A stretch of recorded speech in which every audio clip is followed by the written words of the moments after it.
इसकी आवाज़ सबसे पहले इसको हम चाबी को ऑन करते हैं।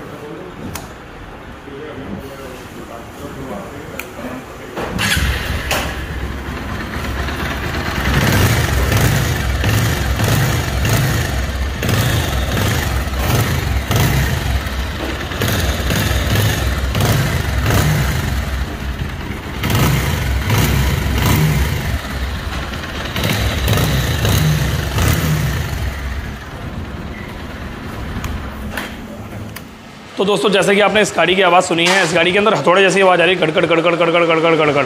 और ये गाड़ी देखने में एकदम प्रॉपर नई लग रही है। अब इसके बारे में बताता हूँ मैं कुछ बातें जो है।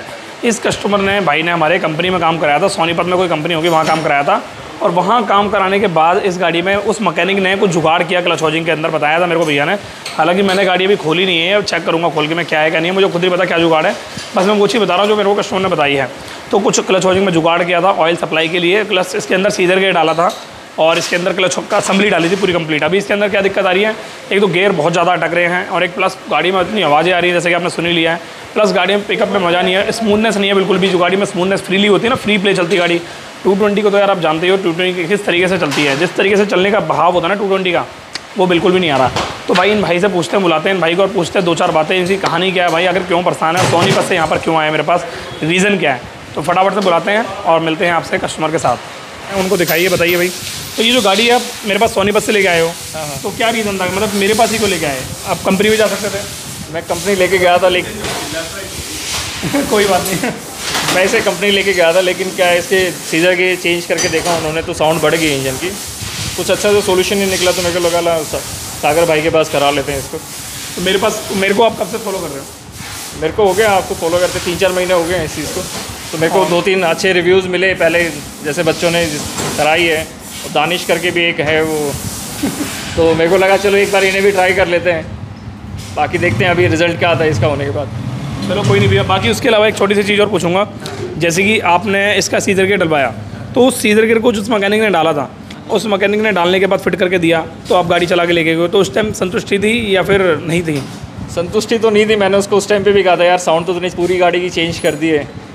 तो मेरे को कहता है कि थोड़ा चलने के बाद, रवा होने के बाद हो जाएगा नॉर्मल।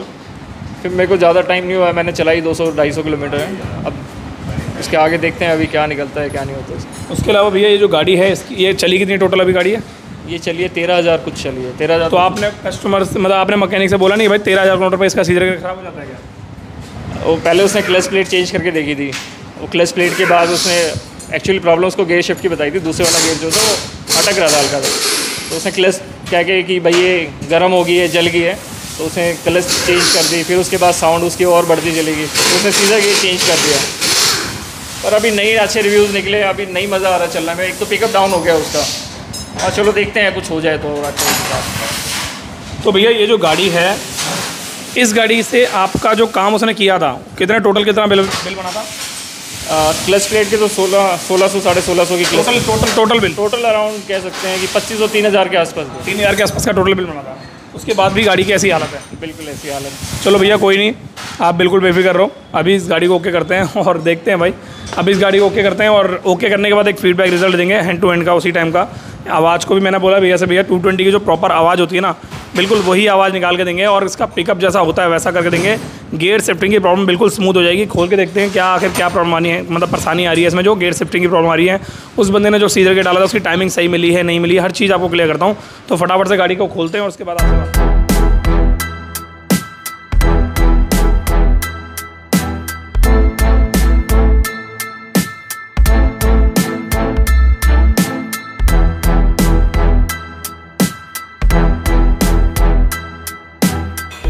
जो इसका क्लच कवर है वो हमने खोल लिया है। अब सबसे पहले इसकी टाइमिंग चेक करता हूँ मैं कि इसकी टाइमिंग मिली है या नहीं मिली। सबसे पहले ये चीज़ चेक करनी है मुझे।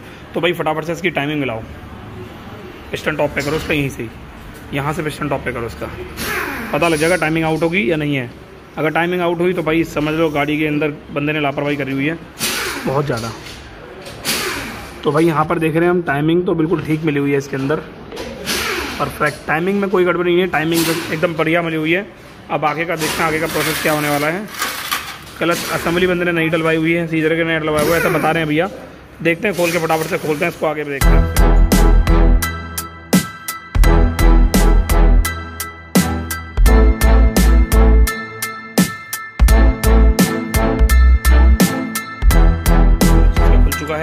और इसमें जो क्लच असेंबली है वो मैं आपको एक बात बता देता हूँ, क्लच प्लेटें से मुझे नहीं लग रही हैं, ठीक है, पर क्लच जो सेंटर है, ये क्लच सेंटर ख़राब है, कटा हुआ है, बहुत बिल्कुल बेकार एकदम हो रखा है।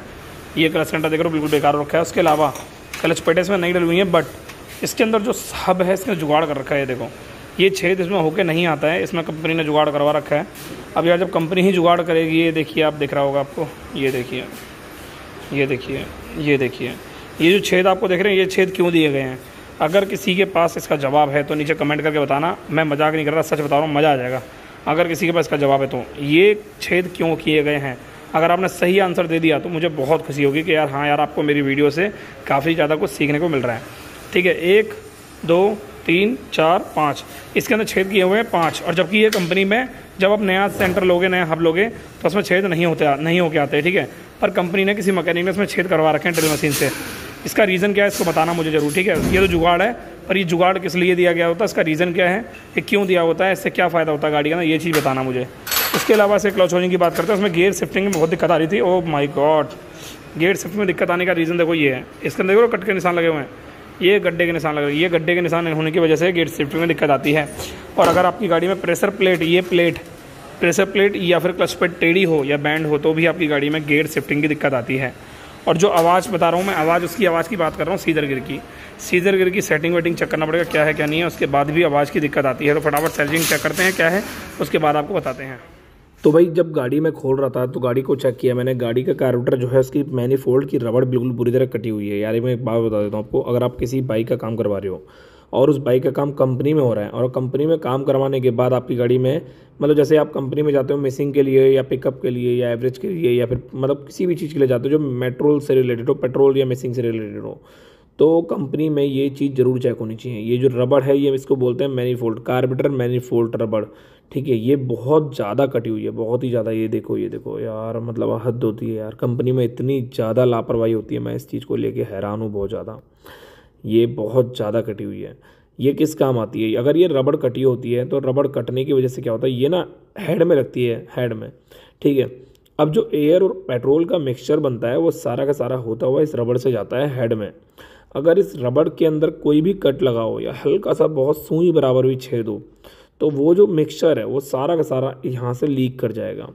ये जो आप देख रहे हो पॉइंट, ये वाला, और ये लीक कर रहा था, ये देखिए मैं आपको दिखाता हूँ, ये देखिए यहाँ पे ये लीक कर रहा था, इस चक्कर में ये प्रॉब्लम आ रही थी। और भी बहुत सारी प्रॉब्लम आती है। तो आपकी गाड़ी में अगर ये दिक्कत है तो एक बार आप चेक कर लीजिए। 220 गाड़ी में ज़्यादातर ये रबड़ टूट जाती है और इस रबड़ की कॉस्ट ज़्यादा नहीं आती, बट ये प्रॉब्लम आपको देखनी चाहिए। बाकी मैं तो यार इस चीज़ को लेकर बहुत हैरान हूँ, कंपनी में इस चीज़ को चेक नहीं किया, बस बिल बना दिया। तो एक इसका सीजर गियर दिखाता हूँ। सीजर गियर फिट करते समय किसी ने गिरा दिया है, मैं इसका दिखाता हूँ सीजर गियर। देखो मैं आपको एक सेकंड दिखा, ये देखिए ये सीजर गियर, ये सीजर गियर नया नहीं डाला है, पुराना ही ये सीजर गियर ऐसा लग रहा है मुझे, क्योंकि सीजर गियर की हालत बता रही है।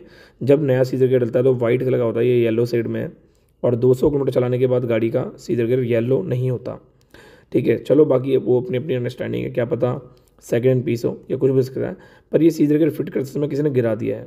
अब गिरने की वजह से क्या हुआ, गरारी ये पिचक गई है। अब काफ़ी सारे मैकेनिक बोलेंगे नीचे कमेंट करके, सर ये चल जाएगा, पर मैं एक छोटी सी बात बता देता हूँ।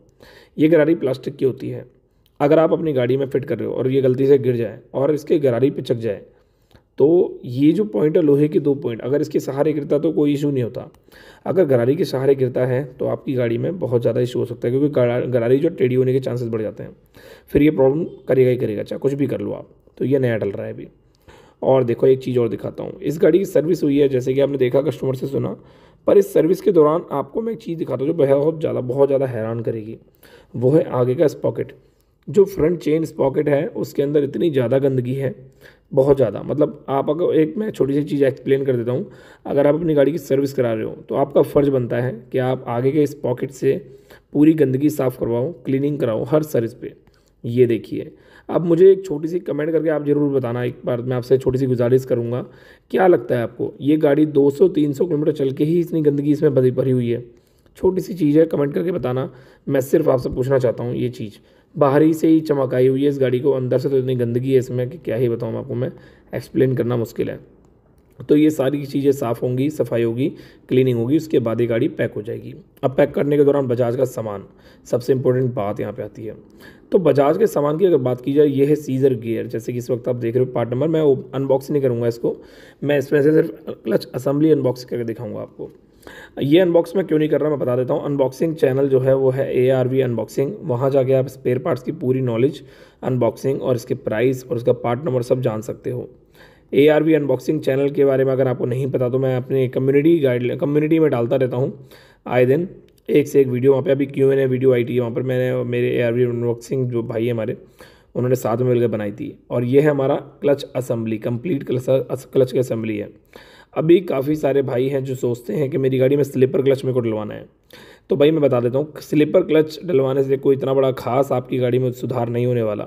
जो चीज़ आपको नेचुरली मिलेगी वो नेचुरल चीज़ से ही मिलेगी। ये है नॉर्मल असेंबली, और ये नॉर्मल असेंबली ही डल के कामयाब होता है गाड़ी का काम, इंजन। ठीक है, अब बात करते हैं साफ़ सफाई की एक बार इंजन की। तो ये देखो कितनी गंदगी है इसके इंजन में, और ये देखो कितनी गंदगी हो रही है यहाँ आसपास की चीज़ों में।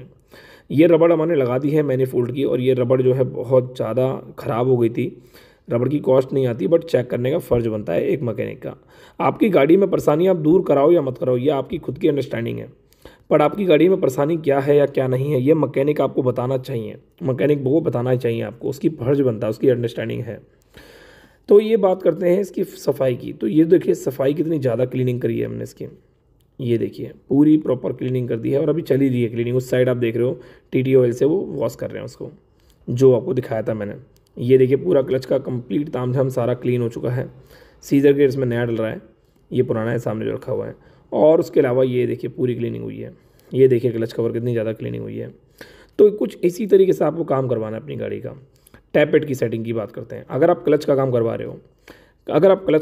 रहे हो, मिसिंग से रिलेटेड काम करवा रहे हो, पिकअप से रिलेटेड है, एवरेज से रिलेटेड है, तो आपको अपनी गाड़ी के टैपेट जरूर चेक करवाने हैं। एक बात और मैं क्लियर कर देता हूँ, अगर आपको लगता है कि वो जो मैकेनिक मेरी गाड़ी कर रहा है वो एक होनहार और एक टैलेंटेड बंदा है, बहुत ही बढ़िया नामी ग्रामी है, तो उससे बोलने की ज़रूरत नहीं है, वो अपने आप कर देगा। तो फटाफट से गाड़ी ओके करके बाहर निकालते तो भाई फाइनली ये जो 220 गाड़ी है ये रेडी हो चुकी है, और इस वक्त ये गाड़ी लग गई है वॉशिंग रूम में। 1 से 1.5 घंटा लग गया इस गाड़ी को ओके करने में, और वैसे अगर टाइम की बात की जाए तो टाइम तो लग ही जाता है। ये देखिए इस गाड़ी का फ्रंट, और ये है इस गाड़ी का इंजन, और ये है इस गाड़ी की कुछ इस तरीके से चाल डाल चमक गई है गाड़ी। सफाई डिपार्टमेंट में है, सफाई डिपार्टमेंट में सफाई हो रही है इसकी। इस गाड़ी की चेन ल्यूब भी करी है और चेन क्लीन भी करी है, मैं आपको दिखा देता हूँ बारीकी से। ये देखिए भाई, ये ऐसा लगेगा जैसे आपको चेन सेट नया डाला है ना, पर चेन सेट नया नहीं डाला है, चेन सेट पुराना ही है। पुराने चेन सेट को नया करने में सफाई करनी पड़ती है, ल्यूब करना पड़ता है, सारा कुछ तरीके से कर दिया गया है। आगे बहुत ज़्यादा गंदगी थी, आगे भी सफाई कर दी गई है। साइड स्टैंड के पास गंदगी थी, वो भी सफाई कर दी गई है। ठीक है, तो चीज़ें सारी हो जाती हैं, बस करने के ऊपर डिपेंड करता है कि आपके करने की चाहत कितनी ज़्यादा है और आपका कितना मन करता है कि हाँ कितने ज़्यादा शिद्दत से आप करना चाहते हो काम। अगर आपको एक्सपीरियंस है और काम फिर भी आप अच्छा नहीं कर पा रहे हो, तो इसका मतलब कहीं ना कहीं आपके अंदर दिल से लगन नहीं है। दिल से लगन लाना बहुत ज़रूरी होता है, क्योंकि कस्टमर की गाड़ी को करने के लिए मन और दिल से लगन, ये दोनों चीज़ चाहिए होती हैं, और साथ में एक्सपीरियंस, दोनों चीज़ों की जरूरत पड़ती है। तो फटाफट से बाहर निकालते हैं और एक गाड़ी की ट्राई लेते हैं, और उसके बाद कस्टमर से 2-4 बातें करते हैं, पूछते हैं कि भाई गाड़ी कैसी चल रही है, क्या है क्या नहीं है। इसी वीडियो में फीडबैक इसलिए दिया है मैंने जानबूझ के, ताकि आपको पता लग जाए और लंबी वीडियो ना बने। ठीक है, तो फटाफट से मिलते हैं कस्टमर के साथ। फाइनली गाड़ी रेडी हो चुकी है। भैया गाड़ी स्टार्ट करके साउंड सुनो और दर्शकों को बताओ हमारे। एक गाड़ी की ट्राई ले आओ, छोटी सी ट्राई लेके आ जाओ भैया, ट्राई लेके आओ, बताओ कैसे चल रही गाड़ी। हम तो चेक ही करते रहते हैं भाई, हमारा तो काम यही है। तो भैया ये आए हमारे पास सोनीपत से, गाड़ी की ट्राई लेके आ रहे हैं। अंकल जी जो हैं थोड़ा सा बाद में बात कर दो भाई, क्योंकि ये जो गाड़ी है ये आएगी ट्राई लेने के बाद। नहीं चलो चले गए अंकल जी, मुझे लगा मेरे पास ही आ रहे हैं। फाइनली भैया जो है आ चुके हैं, पूछता हूँ भैया से। तो भैया फाइनली गाड़ी की ट्राई ले ली है, तो भैया क्या कहना चाहोगे, गाड़ी कैसी चल रही है आपकी? गाड़ी बढ़िया चल रही है, पिकअप साउंड वाउंड मक्खन सब बढ़िया हो गया, ठीक मस्त। पहले बड़बड़ आवाज़ आ रही थी ना थोड़ी जैसी, वो ठीक हो गई अब बढ़िया हो गई है। क्या बोलना चाहोगे पब्लिक को, कुछ बोलना चाहोगे? सोनीपत से आप आए हो, वर्थ है? हाँ, सबको आना चाहिए, एक बार और जरूर ट्राई करना चाहिए सभी को। और उसके अलावा आप जैसे कि मतलब आप ये कहना चाहते हो कि भाई, मतलब मैं पूछ रहा हूँ आपसे क्वेश्चन एक छोटा सा, जैसे कि थोड़ा थोड़ा काम कराता है इंसान और फिर वो बाद में प्रॉब्लम सॉल्व नहीं हो पाती।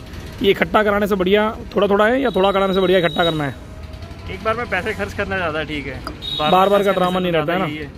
फिर उसके बाद मैकेनिक के पास कोई एक्सक्यूज़ नहीं होता बोलने के लिए, है ना, कि हाँ भाई आपने ये रह गया था, वो रह गया था, ये फालतू का झंझट नहीं होता। तो इस हिसाब से एक ही बार पैसे लगाने चाहिए, वो ठीक हो जाते तो ज़्यादा अच्छा है। हाँ बिल्कुल भैया। तो भैया की गाड़ी है, एक बार मैं साउंड आपको सुना देता हूँ ताकि आपको भी पता हो। एक मिनट भैया, साउंड सुनाना ज़रा। ये देखो भाई,